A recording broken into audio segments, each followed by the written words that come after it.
చలో అందరికీ శనార్థులలో టీవీపై సమర్పించు మాస్ మలన ముచ్చట్లకు స్వాగతం వచ్చేసిండు మీ నర్సికాక. ఇక అరుచుకుందాం రారులా అయ్యాల్టి మోక. అగో తెలుగుదేశం పార్టీ ఆవిర్భావ దినోత్సవ కార్యక్రమాలు వేడుకలు జోరుగా భారీగానే అవుతున్నాయి అనుకో రాదుండ్రి. ఇక ఇటు కార్యకర్తలు పచ్చ అంగీలు వేసుకొని వచ్చి మొత్తం పసుపుమయం అయిపోయింది. ఇక కార్యాలయం అంతా అటు ముఖ్యమంత్రి గారు కూడా కార్యకర్తలని దగ్గరికి పిలుచుకొని మరి పార్టీ ఎందుకు ఆవిర్భవించింది, ఎన్నేళ్ళ శ్రమ ఉంది, ఇక మరి పబ్లిక్ మన పార్టీ ఎట్లున్నారో గదంతా నిలబెట్టుకునే బాధ్యత ఉన్నది. ఊకనే మీద కాగితాలు పట్టుకొని సార్ అని సెల్ఫీలు దిగి పోస్టులలో ఫోటోలు పెట్టుకుంటే కాదు. కాగితాలు పట్టుకొని వస్తే పనులు కావు, పదవులు రావు. క్షేత్రంలో పోవాలి, జనంలో ఉండాలి, జనంలో మన పార్టీ బలమేందో చూపించాలి, మనం అంటే నమ్మకాన్ని ఇవ్వాలి. మీరు నాయకులకు ఎదగాలంటే జనం మిమ్మల్ని నమ్మాలి. అగో గా తరీకల పనిచేయాలని ఇప్పటికి కూడా సామాన్య కార్యకర్త దగ్గర నుంచి ఏ స్థాయిలో ఉన్న పార్టీకే మన ప్రాణం అంతా అంకితం ఉండేటట్టు ఉండాలని కూడా చెప్పుకొచ్చింది అన్నట్టు. ఇంతకు వేడుకలు ఎట్లయినాయి, ఏం కథ, ఇక మరి ముఖ్యమంత్రి గారు ఇంకేం చెప్పారని ముచ్చట తెలుసుకుందాం రారులా ఒక పారి. కానీ మీ అందరికీ కూడా తెలుగుదేశం పార్టీ ఆవిర్భావ దినోత్సవ శుభాకాంక్షలు మాస్ మల్లన్న వార్తల తరపుకెళ్ళి కూడా చెప్పుకొస్తున్నాం. టీడీపీ ఆవిర్భావ దినోత్సవ వేడుకల్లా సీఎం చంద్రబాబు సారు మాట్లాడుకొచ్చిండు ఇయ్యాల. ఇక పార్టీ కార్యకర్తలు నాకు కాయిదాలిస్తే పదవులు రావు, క్షేత్రస్థాయిలో పని చేస్తేనే పదవులు వస్తాయని ఖరాఖండిగా చెప్పిండు చూడుండ్రి. ఏ నాయకుడు చెప్పినా ఇంట పదవులు మాత్రం వాళ్ళ పనితీరు మీదనే ఆధారపడి ఉంటది. ఇక పార్టీకి టీం లీడర్ ను మాత్రమే అన్న చంద్రబాబు సారు టీడీపీ శాశ్వతంగా ఉండాలనేదే నా ఆలోచన అని చెప్పిండు. తెలుగుదేశం కార్యకర్తకు గుర్తింపిస్తాం, ఎన్డీఏ నాయకులు గౌరవిస్తాం, పనులన్నీ మీ ద్వారానే జరగాలనేది నా అభిమతం అని చెప్పి మరొకసారి మీకు తెలియజేస్తున్నా. ఎవరైనా నాయకులు దీనికి విభిన్నంగా పనిచేస్తే ఆ నాయకులు నియంత్రణిస్తా, మొహమాటం లేదు. తెలుగుదేశం పార్టీకి ఒకటి శాశ్వతంగా ఉండాలి. మనం ట్రస్టీలు మాత్రమే, మనం పెద్దదారులు కాదు. 2024 ఎలక్షన్లల్లా 93% స్ట్రైక్ రేట్ తోటి చరిత్ర సృష్టించినాము. ఇక రాష్ట్ర పునర్నిర్మాణం కోసము, దగాబడ్డ తెలుగు జాతిని నిలబెట్టుడు కోసము టీడీపీ జనసేనతోటి కలిసి పనిచేస్తున్నాం. ఇక చేస్తాం కూడా. మోడీ పవన్ కళ్యాణ్ సహకరించాలని కూడా చెప్పుకొచ్చిండు చూడుండ్రి. 2024 ఎన్నికలు ఒక చరిత్రను సృష్టించిన ఎన్నికలివి. ఆ రోజు అందరం ఆలోచించాం, రాష్ట్రాన్ని పునర్నిర్మాణం చేసుకోవాలి, మళ్ళీ దగాగాబడ్డ ఈ తెలుగు జాతిని నిలబెట్టవలసిన బాధ్యత ఉందని తెలుగుదేశం, జనసేన, బీజేపీ 3 పార్టీలు కలిసి పోటీ చేశాం. పవన్ కళ్యాణ్ గారు కానీ, నరేంద్ర మోడీ గారు కానీ పూర్తిగా సహకరించారు. ఇది ఒక చరిత్ర. 93% స్ట్రైక్ రేట్. టీడీపీ లేకుండా పనిచేయాలని ఎంతో మంది చూసిండ్రు. గసొంటోళ్లే కాలగర్భంలో కలిసిపోయినరని చంద్రబాబు సారు ఇక గట్టిగా చెప్పుకొచ్చిండులా. టీడీపీ స్థాపించిన ముహూర్త బలము, సంకల్పం మస్తు గొప్పది, చరిత్రలా టీడీపీ కాలము స్వర్ణయుగంగా నిలుతుందని మాట్లాడుకొచ్చిండు. ఇక ఓ తేప ఇందాం పాన్రి. తెలుగుదేశం పార్టీని లేకుండా చేస్తామని చాలా మంది ప్రయత్నం చేశారు, కానీ ప్రయత్నం చేసిన వ్యక్తులు కాలగర్భంలో కలిసిపోయారు. ఎవ్వరూ తెలుగుదేశం పార్టీని ఏమీ చేయలేకపోయారు. ముహూర్త బలం చాలా గొప్పది. అదే మాదిరిగా తెలుగుదేశం పార్టీ సంకల్పం కూడా చాలా గొప్పదని చెప్పి కూడా మీకు తెలియజేస్తున్నా. ఆగో సూషిన్ రానులా గదన్నట్టు ముచ్చట. ఇక మరి నియతి ఉన్న నాయకుడు మాట్లాడే మాటలు గిట్టనే ఉంటాయి. ఇక మళ్ళా 1997 నాటి సీఎంను యూత్తరని సీఎం చంద్రబాబు సారు గీ తీరుగా చెప్పుకొచ్చిండు. మంచికి మంచిగా ఉంటా, చెడు చేస్తే తాట తీస్తా అని హెచ్చరించిండు. మంచికి మంచిగా ఉంటా, ఎవడైనా చెడు చేసి తప్పించుకోవాలంటే తాట తీస్తా, దాంట్లో సందేహం లేదు. కానీ ఇక్కడ మీరు గుర్తుపెట్టుకోవాల్సింది, శిక్షించేటప్పుడు కూడా ఎవరైతే తప్పులు చేశారో నిజమైనటువంటి వ్యక్తుల్ని శిక్షిస్తే ప్రజలు కూడా అప్రిషియేట్ చేస్తారు. కానీ మనం చేసేది రాజకీయ కక్షల కోసం పోతే మాత్రం ఎవరు విశ్వసించరని చెప్పి నేను మీకు తెలియజేస్తున్నా. కక్ష రాజకీయాలకు పోతే జనాలు విశ్వసించారని కూడా మాట్లాడుకొచ్చిండులా. టీడీపీ కార్యకర్తలు ముందుగాల, నేతలు నెక్స్ట్ అని చెప్పి ఇక కార్యకర్తలకు తగిన గుర్తింపిస్తాము, సంక్షేమము, అభివృద్ధి పనులు కార్యకర్తలతోటే జరగాలన్నది నా అభిప్రాయంగా ఇక అని చెప్పుకొచ్చిండు చూడుండ్రి. ఇక మొత్తానికైతే ఏపీ అభివృద్ధి సాధ్యమని, ఇక ఇంకింత మంచిగా జరుగుతుందని అయితే కరాఖండిగా చెప్పిండులా. అందుకు విరుద్ధంగా ఎవరైనా నేతలు పనిచేస్తే వాళ్ళని నియంత్రిస్తామని కూడా చెప్పుకొచ్చిండు మొత్తానికైతే. మరి తరీక తప్పిన తవ్వలు ఏడికెళ్ళి దొరికినాయి, ఏం కథ, పదవి లేనే లేదా, రాష్ట్రంలో రాజ్యం లేదా, ఇంకా మా కాలే ఉంది, మా గాలి పాని మా పార్టీ ఇంకా తిరుగుతూనే ఉంది, మా ఫ్యాన్ ఇంకా తిరుగుతూనే, ఫ్యాన్ ఎప్పుడో ఊసిపోయి మూలకు పడ తాత ఎందుకు ఉరుకులాడుతారు? ఒక ఆయన మాజీ ఎమ్మెల్యే మామూలు ఎగురులో పడతలేడు, టీడీపీ కార్యకర్తల మీదకి ఎగరబెట్టిందే కాక పోలీసు వాళ్ళ మీదకి ఇష్టం వచ్చినట్టు ఎగురుతుండు. మరి పోలీసు వాళ్ళు ఎందుకు అంత లాపర్వగురు పట్టించుకొని కేసులు పెట్టి లోపలయ్యాక అనేది అసలు అర్థమైతే లేదు. మరి ఇంకా గాలిపంక పార్టీలో ఉన్నారని మర్చిపోయి నిద్రలు ఉన్నారా, లేకపోతే ఏం అర్థమైతే లేదు. కానీ టీడీపీ వాళ్ళు ఇదే ముచ్చట మీదకి వెళ్ళి పోలీసులు ఎందుకు స్పందించారా అని అడిగితే కూడా స్పందించని పరిస్థితి ఉన్నది. మరి వాళ్ళ నోట్లో ఎవరు కుట్టిరు, ఎడగట్టే పడ్డాయి, ఎక్కడి కథ ఏం సమాజ్ అయితే లేదు. కానీ గాలిపంక పార్టీ వాళ్ళు మాత్రం ఇంకా కోతి చేతలు చిడుగు చేతలు పోలేదు, కావాలంటే చూడురి.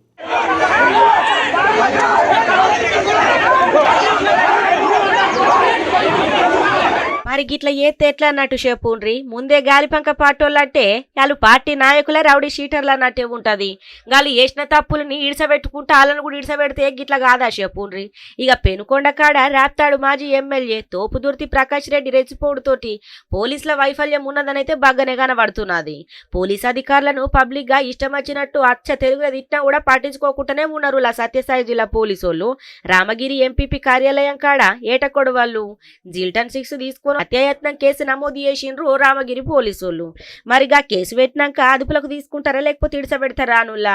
ఇక అలా నిడిసబెట్టుకున్నట్టు అక్కడ డివిజన్ స్థాయి పోలీస్ అధికారి ఇక గాలిపంక పార్టీ నేతల నిడిసబెట్టుడుతోటి మళ్ళా తెల్లారితే కూడా ఇక పెనుకొండ కాడికి వచ్చి ఆగమాగం చేసిండ్రట ఈ పంక పార్టీ మూతలు.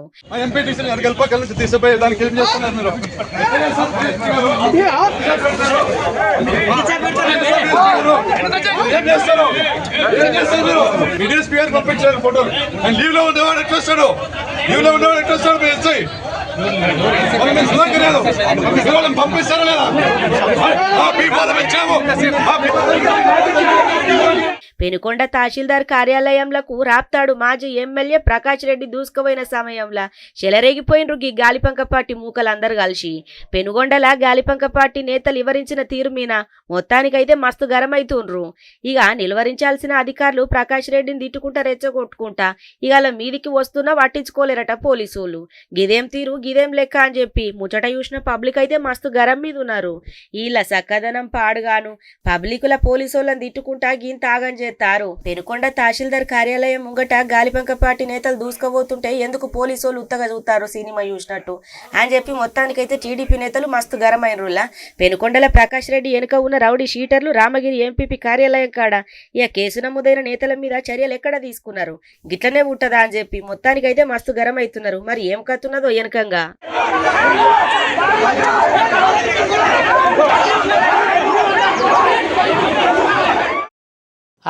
మంత్రి కోమటిరెడ్డి వెంకటరెడ్డి మొత్తానికి అనుకోకుండా సుడిగాలి పర్యటన చేసిండు నల్గొండ. ఇక ఎమ్మెల్యే అయిన కాంచెలు మళ్ళీ ఒకసారి లోకల్ ఇట్ట చుట్టుముట్టి రావాలిగా అనుకున్నాడో ఏమో. ఇక పోయిండు పొద్దుగాల ఎన్జీ కాలేజీలో వాకర్లు అదే నడిచేటోళ్ళు ఉంటారు కదా నువ్వు వాళ్ళ దగ్గర నుంచి మొదలుపెట్టి ఇడ్లీ బట్టి కాడ టిఫిన్ చేసేటోళ్ళ దగ్గర నుంచి మొదలుపెట్టి శేషమ్మగూడెం కాడ చేయాల్సిన పనుల కానించాలి అన్నీ అరుచుకున్నాడు అనుకో రాదురు మలక. ఇక ఎందుకనంటే మరి ఇక మంత్రి పదవి వచ్చే ఎమ్మెల్యే అయిపోయి ఆ కాంచెలు మరి తక్కువ కనపడితే అక్కడ లోకల్ ఇబ్బంది అవుతుంది కదా. మళ్ళీ నియోజకవర్గం మీద కూడా ఓ కన్నేసి ఉంచుకోవడం అన్నట్టు దీన్ని అందుకని సుడిగాలి పర్యటన చేసి అక్కడున్న జనాల వాతావరణం ఏంది, కథ ఏంది, కార్ఖాన ఏంది, తక్లీఫ్లు ఏంది, మరి ఆ వాకర్లకు కూడా వాన వచ్చినప్పుడు ఇబ్బంది అవుతుంది కాబట్టి ఓపెన్ జిమోటి ఏర్పాటు చేద్దాము అని చెప్పి చాలా ముచ్చట్లు చెప్పొచ్చినాడు. మరి ఆ సుడిగాలి పర్యటనలో ఇంకేం చుట్టుముట్టిండు ఏం చెప్పిండు అనేది ఒకసారి ఈసారి ఇచ్చుకుందాం. నల్గొండకు పోయేద్దాం రారి. అగో మంత్రి కోమటిరెడ్డి వెంకటరెడ్డి సార్ అయ్యి ఎట్లా కనబడేది అని చూస్తాన్రా. ఆలోచించకుండ్రి, ఆయననే నల్గొండ జిల్లా కేంద్రంలా సుడిగాలి పర్యటన చేసిండి ఇయాల. అవునులా ఇక అక్కడ ఉన్నోళ్ళందరితోటి మాట్లాడుకుంటా ఇక పక్క పొంటనే ఉన్న రామగిరి రామాలయం కాడ ఇడ్లీ బండి కాడ ఆగి అక్కడ టిఫిన్ చేస్తున్న కొంతమంది జనాలతోటి కూడా మాట్లాడిండు. ఇక వాళ్ళతోటే ఆకలైనట్టున్నది. టిఫిన్ సార్ తీసుకొని తినుకుంటేనే ముచ్చట పెట్టిండు జర్రంతసేపు. ఇక చూసిండ్రు కదా అటెనక షిక్కి నల్గొండ శివార్లున్న శేషమ్మగుండం కాడ కాడుతున్నా సివరేజు ట్రీట్మెంట్ ప్లాంట్ కాడ ఇక పనులని ఎట్లెట్ల నడుతున్నా ఏం కథ అని అక్కడున్న అధికారులకు స్థానిక నాయకులతోటి కలిసి పరిశీలించుండులా. ఎన్జీ కాలేజీలా ఆనలు పడ్డప్పుడు ఆ నీళ్లు మొత్తం రోడ్ల మీదకే పోతున్నాయట. పక్క ప్రణాళికతోటి డ్రైనేజీ సిస్టమ్ మొత్తం నిర్మించి అక్కడ ఓపెన్ జిమ్ ఇక ప్రతికు ఫౌండేషన్ తోటి ఏర్పాటు చేస్తాము. నల్గొండ పట్నంలో 30% ఇండ్లకు 2014లోనే డ్రైనేజీ కనెక్షన్లు ఇచ్చినాము. ఇంకా ఇంకొన్ని రోజులల్లా ఎస్టీపీ పనులు కూడా పూర్తయితాయి. అటెనక షిక్కి 100% డ్రైనేజీ కనెక్షన్లు ఇంటింటికి ఇస్తాము. ఇక పక్కగా నమ్మకం పెట్టుకొని శేష్ తీర్థం అని మొత్తానికైతే గీ తీరుగా చెప్పుకొచ్చిండుల్లా. ముఖ్యమైనది నల్గొండ ఎన్జీ కాలేజ్ గ్రౌండ్ తో పాటు ఉన్న డ్రైనేజ్, ఆ కాలేజ్ లోపల డ్రైనేజ్ దాని మీద అక్కడ ఒక ఓపెన్ జిమ్ ఉండే, అదంతా కూడా స్పాయిల్ అయింది. అక్కడ కూడా ప్రతీక్ ఫౌండేషన్తో కొత్త జిమ్ ఏర్పాటు చేసి ఒక పర్మనెంట్ రూమ్ వేస్తున్నాం అక్కడ. దాంతోపాటు నేను, మన గౌరవ జిల్లా కలెక్టర్ ఇలా గారు, మా జేసీ శ్రీనివాస్ గారు, మున్సిపల్ కమిషనర్ ఎస్సీ గారు, మా ఆఫీసర్లతో నల్గొండలో 70%, 80% హౌస్ కనెక్షన్ ఇచ్చి డ్రైనేజ్ కంప్లీట్ అయ్యి 2014 అయింది. వెంకటేశ్వర కాలనీ మొదలు పెడితే పద్మావతి కాలనీ, రాఘవేంద్ర కాలనీ ఇన్ని కూడా దాదాపు 70% of the town STP house connection ఇచ్చినాం, అన్ని ఇచ్చినాం. కానీ ఈ ట్రీట్మెంట్ ప్లాంట్ లేక ఇబ్బంది పడుతుంది. ప్రజలందరికీ కూడా నా రిక్వెస్ట్ ఏంటంటే, మీరు ఇన్ని రోజులు భరించారు, ఒక 1 మంత్లో ఇప్పుడు మా జిల్లా కలెక్టర్ గారు అలాగే ఈ కంపెనీ వాళ్ళు కూడా చెప్పిన 25 డేస్లో కంప్లీట్ చేద్దామని. నల్గొండ పట్టణ జనాలంతా అభివృద్ధికి సహకరించాలని ఇక జనాలనైతే కోడిండు మంత్రి. మీరెవరు భయపడకురి, ఏడి పోయినా గిదే అడుగుతున్నారు నన్ను. అదే ఎర్ర పుస్తకం ఏంది అనుకుంటున్నారా? రెడ్ బుక్లా ఇప్పుడు ఏపీలో ఒక్కొక్కరికి నాయన రెడ్ బుక్ అంటేనే చుచ్చు పడుతుంది అనుకో రాదురి. ఇక ఒక్కొక్కరు ఏడేడ భయపడాలనో, ఏడేడ కింద పడాలనో, ఏడేడ మీద పడాలనో అన్నీ అవుతున్నాయి. ఎర్ర బుక్ అంటే గదే అన్నట్టు, ఎర్ర పుస్తకం రెడ్ బుక్ అని చెప్పి మంత్రి నారా లోకేష్ అనుకొచ్చిండు. ఎందుకంటే ఆయన ఏడిపోయినా అదే అడుగుతురట. అవుసార్ ఏమయ్య గారు రెడ్ బుక్ ముచ్చట చెప్తలేరు అవుతారు అంటే ఆయన ఒకటే నవ్వు కూడా చెప్పిన అనుకో రాదురు ముచ్చట. రెడ్ బుక్ అంటే ఏందనుకుంటారు, మామూలు ముచ్చట కాదు, ఇంకా చాలా కథ ఉంది అందులో, ఒడవలే అని చెప్పని ఓ తీరుగా చెప్పుకొచ్చిండు. ఇంతకు మీకు కూడా అనుమానం ఉన్నది కదా, ఈ ఎర్ర పుస్తకం ఏంది రెడ్ బుక్ ఏందని ఉపారి చూపిస్తారు. అది హాగో రెడ్ బుక్ మీద మంత్రి నారా లోకేష్ అన్న మాట్లాడుకొచ్చిండు ఇయ్యాల. మరి యాడికి పోయినా గదే ముచ్చటనేనట. ఇక ఎక్కడికి పోయినా రెడ్ బుక్ గురించి అడుగుతున్నారట. రెడ్ బుక్ గురించి ప్రత్యేకంగా చెప్పనవసరం ఏం లేదు. రెడ్ బుక్ భయంతో ఓగోళ్ళ గుండెపోటు వచ్చింది, ఇంకొకళ్ళు గదే రెడ్ బుక్ భయంతో బాత్రూంలో కాలు జరికింద పడ్డారు. రెడ్ బుక్ అంటే అర్థమైందా రాజా అని చెప్పి సెటైర్ లేచిండులా. నేను ఎక్కడికి వెళ్ళినా రెడ్ బుక్ గురించి డిస్కషన్. నేను అనుకున్నా రెడ్ బుక్ గురించి మాట్లాడాల్సిన అవసరంలా. ఎందుకంటే రెడ్ బుక్ చెప్పగానే కొంతమంది గుండుపోటు వస్తుంది, రెడ్ బుక్ చెప్పగానే కొంతమంది బాత్రూంలో కాలు జారి చెయ్యరగొట్టుకున్నారు. అర్థమైందా రాజా? అర్థమైందా రాజా? ఇక ఇవాళ టీడీపీ ఆవిర్భావ దినోత్సవం కదా నుల్లా. ఇక ఆవిర్భావం సంచలనం అని చెప్పి మాట్లాడుకొచ్చిండు. టీడీపీ ఆవిర్భావ దినోత్సవంలో పాల్గొన్న ఆయన ప్రగతి ప్రజా సంక్షేమం కోసం ఉద్భవించిన పార్టీ టీడీపీ. తెలుగుదేశం పార్టీ మొదటి గెలుపు ఒక చరిత్ర. రాజకీయాలల్లో రికార్డులు సృష్టించాలన్నా, రికార్డులు బద్దలు కొట్టాలన్నా టీడీపీతోటే సాధ్యము. 3 అక్షరాలు తెలుగువారి ఆత్మగౌరవం కోసం తొడగొట్టినాయి. 3 అక్షరాలు తెలుగు జనాల గుండె చప్పులు లెక్క మారినాయి. 3 అక్షరాలంటే ఎన్టీఆర్ అని. తెలుగోల సత్తా ఏంటిదో ఢిల్లీకి తెలిపింది ఎన్టీఆర్ అని చెప్పుకొచ్చిండులా. మనకి గల్లీ పాలిటిక్స్ తెలుసు, ఢిల్లీ పాలిటిక్స్ కూడా తెలుసు. జాతీయ రాజకీయాల్లో సైకిల్ ముద్రనే వేరు. కేంద్ర ప్రభుత్వాల్ని శాసించే అవకాశం వచ్చినా ఎప్పుడు రాష్ట్ర ప్రయోజనాలు మేరకు మనం పనిచేశాం. ఏనాడు స్వార్థంతో పదవులు మనం అడగలేదు. రాష్ట్ర ప్రయోజనాలే ముందు పెట్టి నడిపించిన పార్టీ తెలుగుదేశం పార్టీ. మరి నువ్వు దిగనే కదా నుల్లా. ఇక మొత్తానికైతే టీడీపీ ఆవిర్భావం దినోత్సవం సందర్భంగా యాడ చూసినా కూడా పసుపు అంగీలతోటి, పసుపు రంగుతోటి కలకలలాడుతుంది, తలతల మెరుతుంది. ఇక పార్టీల సంస్కరణల మీద మంత్రి నారా లోకేష్ అన్న ఇక గీ తీరుగా మాట్లాడుకొచ్చిండు. పసుపు జెండా ఇంకో 40 ఏళ్ళు రెపరెపలు ఆడాలి. పార్టీని యువరక్తం ముందుండి నడిపియాలి ముంగటికి. పార్టీలోని అందరికీ పదవులు రావాలి. 3 సార్లు ఒకటే పదవిలు ఉన్నోళ్ళంతా అటెనక సిక్కి స్థాయిలకు లేక బ్రేక్ ఇచ్చి తీసుకోవాలా. పార్టీల సంస్కరణలు తనతోటే మొదలు కావాలా. గ్రామస్థాయి నేతలు రాష్ట్ర స్థాయిలో లెక్క ఎదగాలని చెప్పి ఆకాంక్షించిండు. ఇక ఉగాది గోలిగా కాంగ్రెస్ సర్కారు ముచ్చట పట్టుకొచ్చిందిలా. ఉగాది వస్తే మరి షడ్రుచులతోటి అదేది పచ్చడి పెట్టాలి కదా, మరి భక్షాలు పెట్టాలి కదా, మరి వీళ్ళు వేరే పెడుతున్నారు ఏందో ఎరికేనా. సన్న బియ్యం తీసుకొస్తారట. ఇక రేషన్ షాపులలో కూడా మనం ఇంటికాడ ఉన్న ముసలిముళ్ళు ముడిగోళ్ళు ఇళ్ళలో రేషన్ తింటోళ్ళు అంతా సన్న బియ్యమే తినాలి, ఇక దొడ్డు బియ్యం కాదన్నట్టు. అగో సన్న బియ్యం అనే వార్త ఉగాది గోలిగా తీసుకొచ్చినాం. ఈ కాంచెలితే ఉగాది అంటేనే మరి అసలే తెలుగు పండుగలలో మొదటి పండుగ ఆయే.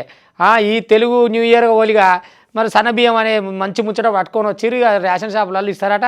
ఇక తయారుగా ఉండు సర్వలు గింజలు పట్టుకొని, ఎందుకంటే రేపటి నుంచి సన్న బియ్యం వండుకొని తినాలి, కడుపు నిండా తినే ముచ్చట. అగ్గో ఉగాది పండుగ సందర్భంగా తెలంగాణ జనాలకు కాంగ్రెస్ సర్కారు శుభవార్త చెప్పిందిలా. రాష్ట్రం మొత్తం మీదున్న 3 15 లక్షల మంది జనాలకు ఉచితంగా సన్న బియ్యం పంపిణీ చేయబోతుందట.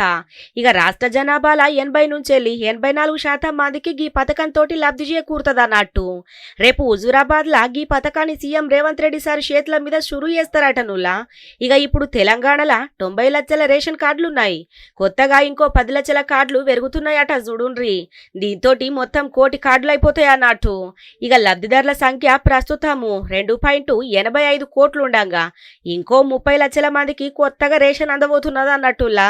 ఈ రేషన్ కార్డ్ బెనిఫిషరీ అందరికీ వాళ్ళు తినే విధంగా మరి ఒక మంచి క్వాలిటీ ఫైన్ రైస్ ఇవ్వాలని చెప్పి గౌరవ ముఖ్యమంత్రి రేవంత్ రెడ్డి గారు, గౌరవ ఉప ముఖ్యమంత్రి భట్టి గారు క్యాబినెట్ నిర్ణయం తీసుకున్నారు.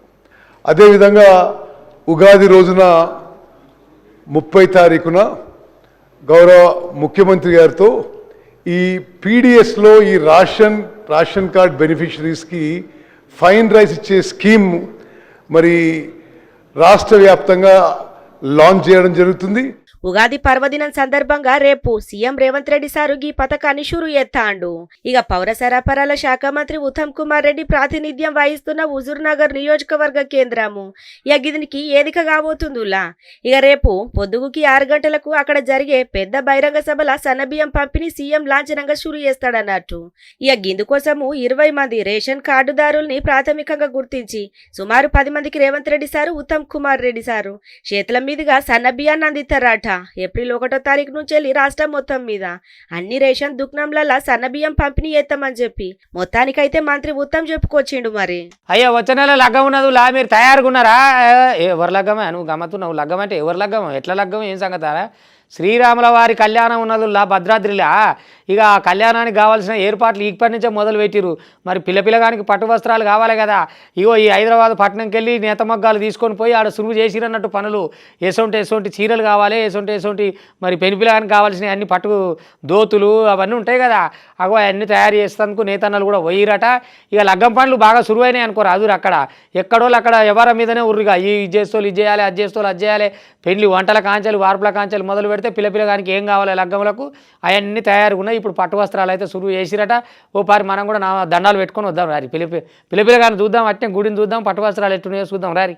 ఇక పోయిన 5 సంవత్సరాల కాంచెల్లి ప్రతి ఏడాది భద్రాచలంలున్న శ్రీరామనవమికి ఇక యాళ్ళ జరిగే సీతారాముల కళ్యాణం అయినంకట తెల్లారి రోజు జరిగే పట్టాభిషేకం వేడుకలకు సామిలోర్లకు అలంకరించే పట్టు వస్త్రాలను గీళ్ళే సమర్పిస్తారన్నట్టు. స్వయంగా భద్రాచలానికి చేనేత మగ్గాలు పట్టుకొచ్చి భక్తి శ్రద్ధలతోటి తయారు చేసిన పట్టు వస్త్రాలను కళ్యాణం ముందు రోజున జరిగే ఇక ఎదుర్కులు ఉత్సవంలా ఈ ఏడాది సమర్పిస్తున్నారు అన్నట్టులా. ఇక ఈ ఏడు కూడా జరగబోయే శ్రీరామనవమి వసంత పక్ష తిరుకల్యాణ బ్రహ్మోత్సవాలల్లా స్వామివార్లకు అలంకరించేందుకు 4800 పోగులతోటి 5 రంగులతోటి కూడిన 2 పట్టు చీరలు, సీతమ్మ వారికి, రాముల వారికి, లక్ష్మణ స్వామి వారికి, హనుమంతునికి 6 పట్టు పంచలు, 6 కండువాలు తయారు చేస్తున్నట్లుగా తెలుపుకొచ్చిండ్రు. ఇక చూద్దాం పాన్లుల్లా చూసిన రానుల ఎట్లనేత్తాన్రో. ఇక అక్కడనే ఉండి కాదు భద్రాచలానికి వచ్చి స్వయంగా భక్తి శ్రద్ధలతోటి పూజలు చేసుకుంటే మొత్తానికైతే వస్త్రాలు నేసిండ్రు. మొదటి రోజు ఈ పట్టు వస్త్రాలు తయారు చేసే కార్యక్రమానికి గుడి ఈవో రమాదేవి పూజలు చేసి చేనేత మగ్గాలను సురు చేసిందుల్లా. ఇక తెలంగాణ పద్మశాలి సంఘం కార్యదర్శి ఎస్ఎస్ జయరాజ్ ఆధ్వర్యంలో పోచంపల్లి చేనేత కళాకారుల బృందము ప్రతి ఏడా ఇక ఉచితంగా వీటిని తయారు చేసి అందింపై ఎత్తారన్నట్టు. ఇక ఈ పట్టు వస్త్రాలను వివిధ రంగులతోటి కూడిన ప్రత్యేకమైన పట్టు దారాలు పట్టుక భక్తి శ్రద్ధలతోటి తయారు చేస్తున్నట్లు ఇక తెలంగాణ పద్మశాలి సంఘం కార్యదర్శులు అయితే చెప్పుకొచ్చిండ్రు చూడుండ్రి. ఇక గివ్వుల్లో ఇవాళ టీవీ5 సమర్పించు మాస్ మల్లన ముచ్చట్లు చూస్తూనే ఉంటుంది. మళ్ళీ రేపు ఇది వరదాకా మీ టీవీ5 ఇగుంటా.